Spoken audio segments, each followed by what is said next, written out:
Shalom, selamat sore Bapak Ibu Saudara yang terkasih dalam Tuhan. Puji Tuhan, kita kembali bertemu dalam jam doa pada sore hari ini, walaupun masih dilakukan secara online.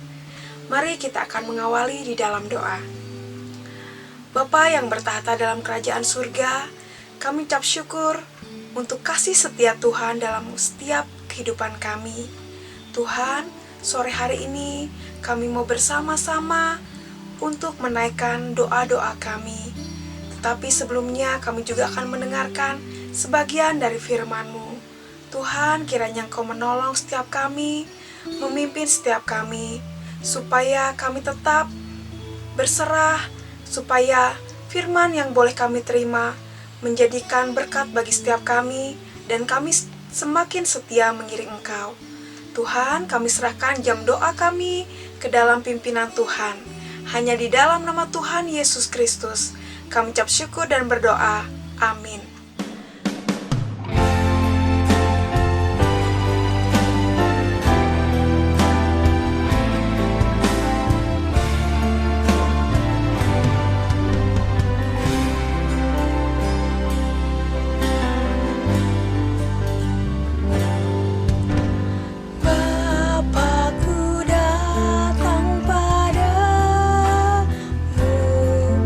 Naikkan ucapan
kita bertemu lagi di jam doa.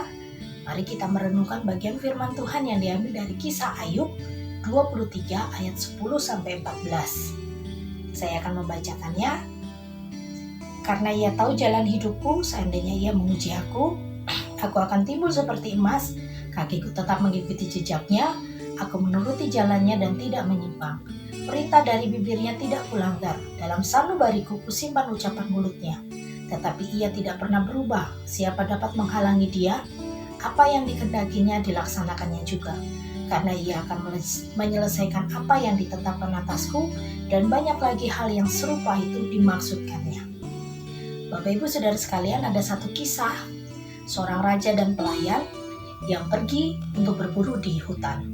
Waktu pelayan itu pergi untuk mencari air, ternyata raja itu bertemu dengan harimau. Harimau itu langsung menerkam raja, tetapi raja juga tidak mau kalah. Akhirnya terjadi perkelahian. Perkelahian itu mengakibatkan kelingking raja itu putus dan raja mengalami luka. Waktu pelayan itu datang, terjadi perkelahian itu, akhirnya pelayan itu mulai membantu raja dan harimau itu pergi. Waktu pelayan itu melihat bahwa raja itu terluka di kelingkingnya, pelayan itu berkata, Tuhan itu baik. Raja waktu mendengar itu sangat marah. Apa yang baik? Lihat kelingkingku ini putus, aku terluka, kamu bisa-bisanya ngomong itu baik. Tapi raja itu bilang, terus marah, tapi pelayan itu selalu bilang gini, Tuhan itu baik raja, Tuhan itu baik. Raja sangat marah, akhirnya mereka pergi, balik lagi ke istana, pelayan itu dimasukkan ke dalam penjara. Selang beberapa lama kemudian, raja itu mulai berburu lagi. Tapi sendirian, dia tidak mau membawa pelayan. Karena menurutnya dia membawa pelayan itu ribet, akhirnya dia pergi sendiri. Waktu dia mulai asik berburu, dia tidak sadar bahwa hutan yang tempat dia berburu adalah hutan yang ditinggali oleh suku primitif. Waktu dia mulai asik, ternyata dari belakang dia disergap oleh segerombolan orang dari suku primitif. Dia ditangkap, dia diikat, dan tujuan mereka adalah untuk mempersembahkan sang raja itu ke dewa-dewa mereka. Sang raja mulai berontak, minta tolong, tetapi tidak ada yang tolong. Waktu raja itu mau dimasukkan ke dalam perapian untuk dipersembahkan, salah satu orang dari suku itu melihat bahwa jari kelingking raja itu putus. Langsung diturunkan dia, dibebaskannya, dengan alasan bahwa persembahan untuk dewa harus yang sempurna, tidak ada yang boleh cacat. Tapi raja itu cacat, makanya dia dilepaskan.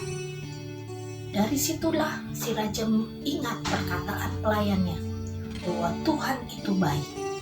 Raja itu balik ke istananya dan membebaskan sang pelayan. Waktu pelayan itu menghadap si raja, sang raja bilang begini, kau benar, Tuhan itu baik. Kalau aku tidak putus kelingkingku, aku pasti sudah mati hari ini.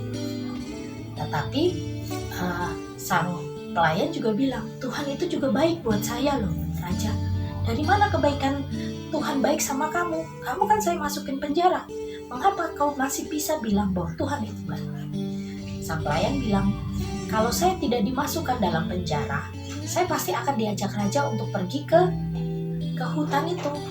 Kalau raja tidak bisa dipersembahkan kepada dewa-dewa, mereka pasti mempersembahkan saya, karena saya tidak ada cacat di dalam tubuh saya. Sang raja langsung terdiam dan tersenyum, dan baru sadar dengan sangat dalam hatinya berkata, memang Tuhan itu baik. Dari kisah ini kita bisa belajar bahwa Tuhan itu mempunyai rancangan-rancangan yang indah. Makanya Ayub berkata, karena ia tahu jalan hidupku, seandainya ia menguji aku, ia akan timbul seperti emas. Jadi Bapak Ibu, saat ini bila Bapak Ibu sedang menghadapi permasalahan, menghadapi tantangan, menghadapi begitu banyak tekanan hidup, tetap katakan Tuhan itu baik. Karena setiap rancangannya, Dia menunjukkan kebaikan dan kebesarannya dalam hidup Bapak Ibu Saudara sekalian. Firman Tuhan juga berkata, karena ia akan menyelesaikan apa yang ditetapkan atasku. Allah kita adalah Allah yang bekerja secara sempurna. Saat Ia memulai, Dia juga yang akan mengakhirinya. Saat Tuhan sudah merancangkan rancangan indah pada Bapak Ibu Saudara sekalian. Asal Bapak Ibu sekalian seperti yang Ayub katakan, kakiku tetap mengikuti jejaknya, aku menuruti jalannya dan tidak menyimpang. Perintah dari bibirnya tidak kulanggar, dalam sanubariku kusimpan ucapan mulutnya. Maka Tuhan akan menyelesaikan rancangan itu dalam hidup Bapak Ibu Saudara sekalian. Saya tahu bahwa hidup akhir-akhir ini sangat berat, tetapi bukan berarti kita harus putus harapan. Setiap ada tantangan di situ pasti ada solusi yang dari Tuhan. Walaupun kita harus diuji perasaan kita, sabar kita, tetapi teruslah berkata bahwa Tuhan itu baik. Segala sesuatu yang Tuhan lakukan, Tuhan itu baik. Walaupun lewat lembah air mata, Tuhan itu baik. Walaupun lewat begitu banyak permasalahan keluarga, Tuhan itu baik. Lakukan itu terus dalam hidup kita, karena ucapan yang kita katakan itu didengar oleh telinga kita dan membangkitkan iman kita. Tetap semangat Bapak Ibu Saudara sekalian, mari kita berdoa. Tuhan, terima kasih untuk kebaikan-Mu yang hari lepas hari yang Tuhan berikan pada kami. Tolong berkati kami supaya kami selalu mengingat kebaikan Tuhan dalam setiap permasalahan hidup kami. Walaupun kami dalam lembah air mata sekalipun, kami terus ingin berkata bahwa Tuhan Yesus baik. Dalam segala sesuatunya Tuhan Yesus baik. Terima kasih Tuhan, terima kasih. Berkati Bapak Ibu Saudara sekalian yang saat ini menyaksikan tayangan ini. Dan sebentar lagi kami berdoa, kuatkan kami untuk terus bisa berkata dan melakukan apa yang Tuhan perintahkan dalam hidup kami. Terima kasih Tuhan, terima kasih. Hanya di dalam nama Yesus kami percaya berdoa. Haleluya.